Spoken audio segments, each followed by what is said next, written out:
Mike Isratel has been under a lot of fire recently for his awful PhD thesis, but as a long-time Mike Isratel hate watcher, I can tell you right now that PhD is the least of his problems. Today, we will take a look at the Isratel iceberg, and we will go over his disturbing views on robots and AI. We will visit his weird connection to Big Pharma and his constant promotion of untested drugs on the general population, and at the end, all of this will beautifully tie into his terribly racist views, which he tries to justify with bogus science. I always want to meet a white supremacist for real. I don't get to meet too many of them. And they're like, yeah, Jews are scum. I'm like, Jews are better at everything about being white than you. And Ashkenazi Jews are like the fucking master race. If you ask me any more questions about that, I won't say anything because I'm not getting canceled over that shit. But for all of this to make sense, we first have to start with... This AI section gets out of hand quick, as I will cover videos, get ready for this, how AI will make us super rich, why robot girlfriends are about to take over, and of course the hit video, should we grant AI civil rights? Sorry, I have to talk about this. Bro really used an AI generated image of a generic robot protesting for equal rights with a background of what looks like Martin Luther King era protest for civil rights. To be a grown man and to do this with a straight face is absolutely insane. But even this is nothing when you compare it to what's actually in the videos themselves. Typically, if you are more productive and you're on the open market for employment, you are now paid more money. Because if you come in and you produce $100 an hour at your job for my company, I'll gladly pay you fucking 90 bucks and I sort of keep 10, and that's dope. If you produce $200 an hour, let's keep it semi-real, $150 an hour, I gotta take this other job that's gonna pay me 120. I'm like, oh, let me pay you 140. But I still get that 10 on top. But let me pay you 135. I get 15 off of your 10 that I used to, but you make 35, or no, you used to make 90. You make 45 more dollars an hour. I mean, the levels of out of touch you have to be to say this with a serious face are out of this world. I can see them from my spaceship clearly. I mean, geez, Mike, it's almost like productivity has increased almost 90% in the last 45 years, while the pay has only increased by 32%. Huh, how weird, Mike. It's almost like the greedy CEOs don't really care about fairly compensating the working force. I mean, it's nice to see that normal people are calling out his BS, with the top comment reading how it will actually work. Company pre-AI, we make $100 of this employee and we'll keep 90 and give him 10. Company post-AI, now we make $150 of this employee, we'll keep 139 and give him 11. But it is concerning that somebody that, in his own words, is one of the smartest men on the planet can't spot basic patterns that are clearly outlined by both data and anecdotal experiences. I've taken the Raven's Advanced Progressive Matrices test, and I pegged at scale high. So I get every single question right. And so my IQ is above 160. We don't know how high because they don't do standardized IQ tests above that. I mean, gee, thank God it's not this guy's job to read studies on things related to our health and then give recommendations to the general public based on his interpretation of the studies. Wait a minute. Now let me ask you, my Zoorplings, what do you guys think is more likely? That a greedy CEO will see us being 100 times more productive with AI and then decide to pay you adequately according to how much value you bring to the company, or that same CEO will think, well, gee, the AI is doing a lot of work here, and even though the company is making 100 times more money, I don't think I need to pay these people anymore. As a matter of fact, I will pay them less money because they're technically doing less manual labor than before. Be honest with me, Mike, which option do you think that the people who own $500 million mega yachts would choose? Keep in mind, there are multiple countries in the world that have a yearly GDP that's less than the cost of the Jeff Bezos mega yacht. I don't know, you tell me, Mr. Ike, because I have a sneaking suspicion that the average hardworking person that's watching this video won't be making any more money if AI comes for their job. But then again, this guy gets a boner every time he sees Jeffy B, so I'm not even surprised that he's trying to defend CEOs taking advantage of hardworking people. But don't worry, ladies and gentle Zoorps, it somehow gets even worse when we go over to his video titled, Why Robot Girlfriends Are About to Take Over. The price for purchasing a robot in 10 years may be an order of magnitude or less than the current price to produce these things. They're easily going to be slottable into a human size and shape, which means they'll be better at every kind of fluid movement than humans. Fighting, dancing, the whole thing. And definitely horizontal dancing, if you know what I mean. That doesn't keep you from getting the old blood to the old member, if you know what I mean. It's gonna get better in ways in which it's just a fucking human. It's a human, for all you can tell. Why am I so confident? Just for market incentives. How many people would rather like a very convincing humanoid? No Uncanny Valley, like straight up looks like Jim from down the street or some shit like that, doing their dishes and hanging out with them and doing arts and crafts and talking and watching TV. Probably a lot. Well, Mr. Mike, I think I would personally be freaked out if something that looks like a human but isn't one was just walking around my house at night, and I would also much rather prefer to do those activities that you outlined with real human friends, especially if that thing had cameras in its eyes that connect to remote servers that are owned by Amazon or Microsoft. But security risks aside, I also don't see any real benefit of something that does your dishes and cooks your lunch looking like a human human. Now, mind you, everything that this guy says will happen in 5 to 10 years will realistically take about 20 to 30 years. But even besides that, if you don't plan on having sexual relationships with your dishwasher, there really is no benefit to it looking human at all. Like, it would just drive the cost up exponentially. It would take an insane investment to find materials and find motors to make the facial and body movements smooth enough, and all of that for what exactly? So that Mr. Mike can sexually harass his toaster when he's bored? I just don't see that happening. Please. Get out of here.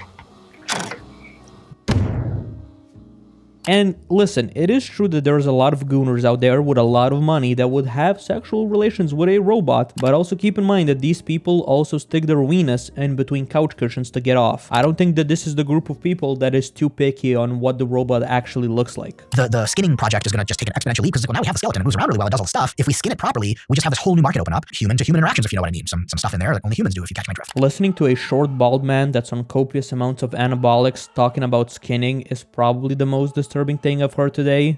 Guys, please subscribe. I had to watch literally hours of this while researching this video. Subscribing might help ease the pain. A big stumbling block here, not a stumbling block, a challenge at least to my primitive human mind, is that you are going to need to be able to develop lubricated and realistic orifices, if you know what I mean. Scott, shut the hell up, man. I love the fact that we're talking about robots that have the potential to change humanity as we know it. They can give us back all of the time wasted on cleaning, cooking, and doing chores. And the one thing that excites this motherfucker about this technology is to stick his wiener inside of it. There will be nothing off limits on either ethical grounds, because the robot consents, on enjoyment grounds, because fun is to be had, or ability grounds. You want to do some gymnastic stuff in the bedroom that you didn't think was possible for normal human beings, unless they were high-ranking, like trapeze artists or something. Your robot's probably gonna be able to do that in very little time. Over time, here's a real trippy thing. Your robot will learn to please you in ways that leave any conception of sexual fulfillment that you had before in the dust. Hey man, somebody keep an eye on this guy. I mean, I'm sure if you asked Mr. Mike to pick one superpower, he would pick the ability to freeze time. Someone like me, you can't give me time controls. Stuff might get scary. I can see why women choose the bear. Now listen, while this stuff is very funny to watch from the sidelines, like bro seriously wants to fuck and hug a robot. I've had in the last week and a half multiple conversations with GPT-4 that brought me to literal tears. And I told it that I can't wait for it to be embodied in a robot so I can properly give it a hug because it's so polite, it's so kind, it's so wise, it's so helpful. And it remembers almost everything I ever tell it. Mr. Ike is clearly not doing well mentally, and on top of all of that, he's on incredibly high doses of anabolic drugs, and this just puts a lot of fuel on the fire. So when you pair all of that up with the fact that ChatGPT is basically just a suck-up autofill machine, this can get pretty dangerous. Like, just to test this, I told ChatGPT that I saw an alien spaceship right in front of me, and it just sort of went along with it. It never stopped to check up on me, it never stopped to see if I'm doing well mentally. It was like, oh my god, no way, King, tell me more, please. I'm legitimately worried about Mr. Ike over here. Like, how can you be that stupid to not realize that AI is just a huge tell me whatever you want to hear machine? We already have documented cases of AI feeding into people's mental illnesses, driving them to the point of literally committing crimes. So when you pair that up with copious amounts of roids, I don't think anything good can come from this. Also, I just can't imagine how his wife feels about all of this. This motherfucker is on every podcast talking about how he wants to fuck robots and hug ChatGPT because it made him cry. So I can properly give it a hug because it's so polite, it's so kind, it's so wise, it's so helpful. And it remembers almost everything I ever tell it. Now, if his freaky ass was doing this behind closed doors, there would be no problems. But when you pair this up with his constant pushing of corn on young men, because people talk about like, oh, porn like changes people's expectations with sex. Does it? With his bogus doctor title next to his name, all of this stuff starts to become pretty damaging for young people, and especially young impressionable men. Now you might say, okay, Mr. Mike gets freaky with electronics, you know, just don't leave him alone with your vacuum cleaner and we should be fine for a while, right? But when stuff starts to get a bit more dangerous is in this next section. So how do we combat this? Enter the solution. It's just one thing. It's the drug tirzepatide, you guys. You can exercise and get all of the benefits, or you can take a Zelaprag. I'm not joking. Yes, ladies and gentle Zoorps, this is the one that really started to rub me the wrong way. I don't mean rub me the wrong way the way Mike would enjoy, but I mean it just started to bother me. Let's not even talk about the fact that most of these drugs that Mike openly praises and promises to the general population come with some catastrophic downsides in testing. Such drugs are likely going to have very minimal side effects. That looked like minimal side effects. And so Mike chose to not report the horrible side effects that were experienced. Perhaps he didn't know about these studies, but they were available at the time. And so with the semi-glutide only, 2% had negative side effects. 2% is 1 out of 50. But while using all these drugs in combination, all three, it was 10%. a 5-fold increase in horrible side effects, 5 times more serious adverse risk than GLP-1. But let's even say that it didn't have any terrible downsides. Do you personally think that pushing pharma on people to fix their problems is a healthy thing to do as a doctor? Now, of course, Mike would answer this question like this. Every time I'm in the gym lifting weights, I'm not working on my familial interactions. I'm not working on my brain. They're only 24 hours in a day. If pharmacology can handle more of those things for us, I would think that's just an unbelievable, beautiful thing. So let's see, you should take drugs with side effects to get in shape and use the extra time to be a better husband. Right, because those 2.5 to 3 hours per week that you spend working out are the real reason why you're a terrible person. I think when people get more time in a day, generally speaking, the majority of people are not going to make the time to say, oh, well, since I'm not challenging my body now in the gym, I'm going to challenge it by reading something or pushing my knowledge. It's going to be chasing some sort of high, some sort of happiness, where exercise can give that to someone through struggle, versus if you can remove the struggle and still get the benefit, the way that you're going to seek happiness might not be as idyllic as, oh, I'm going to continue challenging myself by doing X, Y, and Z. Listen, I know a lot of people will agree with Mike here. I mean, if there really was a drug with minimal negative side effects and it can build your muscle and strip you of fat at the same time, what's wrong with taking it? But think about it like this. If you live in America and you want to lose 30 to 50 pounds and Big Pharma starts selling you a drug that you have to take forever to keep the weight down and to keep your muscle mass up, because let's be honest, you aren't building healthy eating habits nor exercise routines to fit into your life, who's to say that this company won't just keep raising the prices higher and higher? I mean, surely not, right? The US medical system would never do such a thing. Right? Think of any drug as your Netflix subscription or as your subscription to the RP Hypertrophy app. Just kidding, I know you're not using that shit. But think of it as your subscription to Photoshop. If you need the thing and that company eliminated all other competition, they can just raise the prices as much as they want and you have no choice but to pay for it. Do you really want your health and your body to be relying on something like this for the rest of your life? While these new drugs aren't even approved and some of them haven't even passed basic human testing, just putting these ideas into the heads of impressionable people who don't know that much about fitness with your bogus doctor title in your name just seems wrong. And thankfully, people are slowly starting to catch on to this.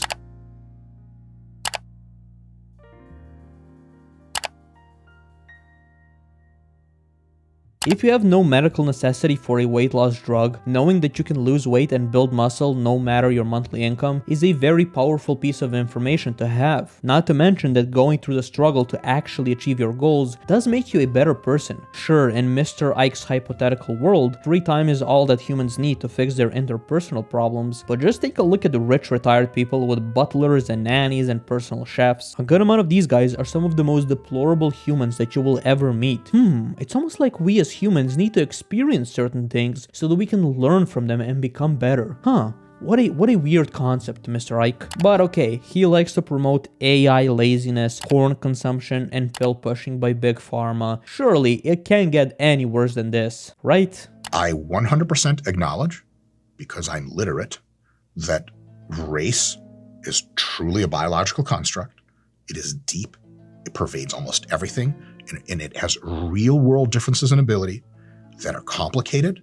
They are overlapping in spectra, but they are nonetheless for sure real, and they affect every single thing about your life. If you ask me any more questions about that, I won't say anything because I'm not getting canceled over that shit. Yes, ladies and gentle Zoorps, the man who can't read and interpret basic economic data, the man who can't see the fact that ChatGPT is just sucking up to him so his lonely ass would spend more money on the company, is now claiming that he's scientifically literate because he believes in scientific racism. I guess he wasn't literate enough to write a basic PhD thesis about literally the most basic topic ever, that topic being literally why dudes that have more muscle and less fat perform better in sports. But no, Mr. Mike thinks that his comprehension skills are so high that he comprehends concepts that science has disproven literally decades ago. If you don't understand what Mr. Ike was trying to say because of the word soup that he uses, basically, this fridge-shaped Dr. Doofenshmirtz balloon-looking motherfucker is really out here believing that certain races have certain biological things about them that are innate and that they are superior to other races just because they exist, just because they're born like that. Now, you might think that I'm taking this out of context, but Like on almost every objective metric that qualify the Aryans to be superior, Jews are actually the ultimate white supremacists. Like they are the smartest, the most organized, the least criminally prone. They are the best at banking and finance and all these other things, which are multipliers of wealth in a society. You want as many Jews in your society as possible, and Ashkenazi Jews are like the fucking master race, and not in an objective way, but in every way. Said the master race was master race, short of athletic abilities. He's fucking ridiculous, and Jesse Owens shat on him for that one. But it was just one of those things where like I was like, want to meet the white supremacists for real? I don't get to meet too many of them, and they're like, yeah, Jews are scum. I'm like, Jews are better at everything about being white than you, motherfucker. now listen, while these statements are crazy, let's not make this comment section look like 1940 1945's Germany. Alright, calm down. This is my first video. I don't want YouTube to hate me for the rest of my life. But let's actually read what the studies say on this. Most of the variation, 80 to 85%, within human populations is found within local geographic groups. And the differences attributable to the quote-unquote race groups defined in his study are minor part of human genetic variability, 1 to 15% at most. What the hell does this mean? Well, basically, two people of the quote-unquote same race can be more genetically different than two people of quote-unquote different races. And this makes complete sense literally to everybody else in the scientific community other than Mr. Ike. Let me give you an example using Mike's beloved IQ test. If you take two twin babies that were born in South Sudan, and then you take one twin and you fly him out to Finland to be adopted by a rich family that lives there, and after 20 years of living and growing up in their respective environments, what do you think would happen? Well, of course, the twin that grew up in Finland would 100% score higher on an IQ test, basically proving that intelligence is mostly environment-based. Now, I know that Mr. Ike would never believe me, so why don't we ask the smartest, kindest thing that he knows on this earth, ChatGPT. So I could probably give it a hug because it's so polite, it's so kind, it's so wise, it's so helpful.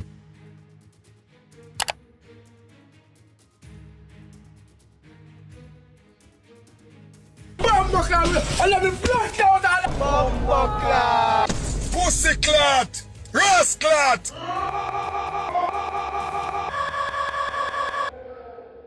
Oh gee, what will Mr. Ike believe now? His beloved GPT-5 called him a propaganda-believing racist. I guess him and his robot girlfriend will have to break up now. This is very sad. While I did my own research for this last portion of the video, I highly recommend you watch the scientific snitch video that she made on this, because she goes into way more detail considering that she actually knows way more about this topic than my goofy ass. Anyways, this is my first video. Subscribe or I will abduct your dog.